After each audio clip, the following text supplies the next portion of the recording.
நவராத்திரி உருவான வரலாறு மற்றும் அதன் முக்கியத்துவம் உங்களுக்கு தெரியுமா?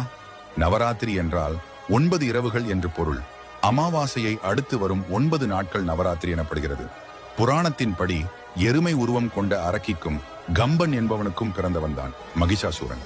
அதனால்தான் மனித உடலுடனும் எருமை தலையுடனும் பிறந்தான் மகிஷாசூரன்.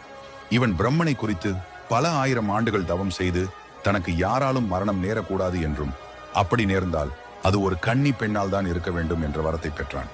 இதன் பின் அவன் தேவர்களை துன்புறுத்த துவங்கினான்.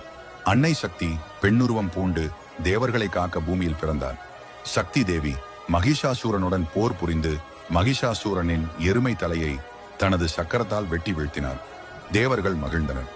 மகிஷாசூரனிடம் போராடி போர் செய்து தேவலோகத்தையும் பூலோகத்தையும் காப்பாற்றியதால் மகிஷாசுரவர்த்தினி என்று சக்தியை போற்றினார்கள்.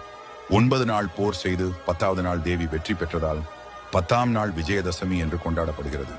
9 நாட்கள் மகிஷாசுரனுடன் போரிட்ட தேவி 10ஆம் நாள் அவனை அம்பெய்து வதம் செய்தாள். இந்நாளே விஜயதசமி, அதாவது வெற்றியின் திருநாள். குழந்தைகள் கல்வியினை கற்க இன்றுதான் ஆரம்பிப்பார்கள். இன்று தொடங்கும் அனைத்து நற்காரியங்களும் வெற்றி தரும் என்பது நம்பிக்கை.